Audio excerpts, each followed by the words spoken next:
Good morning সবাইকে। আমি এখন চা খাবো। তারপর চা খাবার পরে তোমার জন্য কি রান্না করবো বলে দিবা, ওকে? কি খাবা বলো? হ্যাঁ, কি খাবা আজকে? সবজি দিয়ে নুডলস। সবজি দিয়ে নুডলস খাবা? ঠিক আছে, তাহলে তুমি এক কাজ করো, পড়তে বসো, লিখতে বসো, আমি তোমার জন্য সবজি দিয়ে নুডলস রান্না করে আসি। নুডলস রান্না করে দিব? হ্যাঁ। তো তুমি পড়তে বসো। তাহলে আর পড়াশোনা করবে না তো, খাওয়া বন্ধ, রান্না করেও দিব না। চলো আমরা সবজি দিয়ে নুডলস রান্না করে আনি। দেখা হবে তোমাদের সাথে আবারও নুডলস রান্না করার পরে। বলো। ভুলে গেছে, আর বলতে পারবো না। ওকে চলো আমরা নুডলস রান্না করে আনি, চলো। হ্যালো এভরিওয়ান, কেমন আছো সবাই? আশা করছি সবাই অনেক অনেক বেশি ভালো আছো। আমিও খুব বেশি ভালো আছি। পিকু আজকে বলছিল যে আজকে সবজি দিয়ে নুডলস রান্না করতে, তো এখানে আমি অনেক পদের সবজি নিয়ে নিয়েছি। তোমরা চাইলে আরো অনেক রকমের সবজি নিতে পারো। আমি এখানে ফুলকপি, পাতাকপি, তারপর সিম, আলু, গাজর, তারপর পেঁয়াজ কুচি, কাঁচামরিচ কুচি, ধনিয়া পাতা কুচি সবকিছু নিয়ে নিয়েছি। তো এরপর আমি নুডলসটা বসিয়ে দিয়েছি। আমার নুডলসটাও কিন্তু হয়ে গিয়েছে, সিদ্ধ করলে নামিয়ে নিব। তো নামিয়ে নিয়েছি। এরপর আমি 3টা ডিম আমি ফ্রাই করে ভেজে রেখে দিব। ডিমটা কিন্তু আমি ভেজে তুলে দিব এক্সট্রা ভাবে, এটা এখনই দিব না, পরবর্তীতে দিব। এখন একটুখানি লবণ দিয়ে আমি ডিমটাকে ভেজে তুলে নিব। আবার সবজি আর নুডলস অনুযায়ী 3টা ডিমই ঠিক আছে। এরপরে আমি ডিমটাকে তুলে তেল দিয়ে এর মধ্যে আমি পেঁয়াজ, কাঁচামরিচ ভেজে নিব। স্বাদ মতো লবণ আর হলুদের গুঁড়ো দিয়ে একটুখানি ভেজে নিব। নুডলস যেভাবে রান্না করা যায় না কেন, মোটামুটি খেতে ভালোই লাগে। আর প্রায় কম মানুষই আছে যারা কিনা নুডলস পছন্দ করে না, বেশিরভাগ মানুষই নুডলস বেশি পছন্দ করে। তো এরপর আমি সবগুলো সবজি দিয়ে দিলাম। সবজিগুলোকে একটু ভেজে নিব। ভেজে নেওয়ার জন্য ঢাকনা দিয়ে ঢেকে দিব যাতে সবজিগুলো একটু সেদ্ধ হয়ে যায়। এরপরে নুডলসের প্যাকেটে থাকা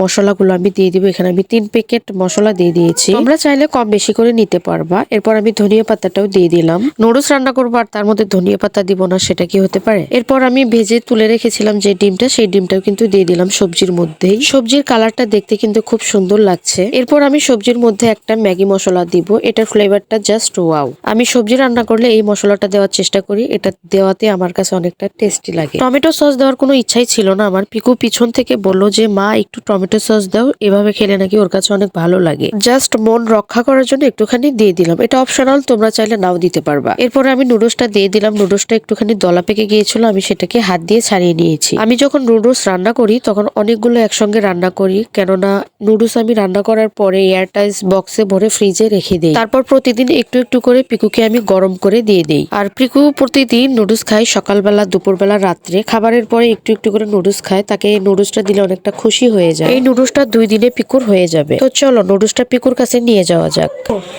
এই যে তোমার জন্য নুডলস রান্না করি। হ্যাপি তুমি? খেয়ে দেখো তো কেমন হয়েছে। টমেটো সস না, আমার মনে সুন্দর রান্না করতে পারে, তোমরা বাসায় রান্না করে খাবা, অনেক টেস্ট এসছে। কে কে আমার মার মতো বানাইতে চান তাতে অবশ্যই কমেন্টে জানিয়ে দিন। এটা আমি শিখাই দেই নাই, নিচে থেকে বলছে। এখন তুমি খাইতে থাকো, তো সবাইকে টাটা বলে দাও। টাটা। ঠিক আছে গাইস, টাটা। দেখা হবে আবার নেক্সট ভিডিওতে। দেখা হবে। আর আজকের ভিডিও এই শেষ। আজকের ভিডিও শেষ না, বলো আজকের মতো এখানে শেষ। আজকের মতো এখানে শেষ। Bye bye. আবার শুরু হবে কাল। আবার শুরু হবে নেক্সট পরবর্তী সঙ্গে। Good job, good job.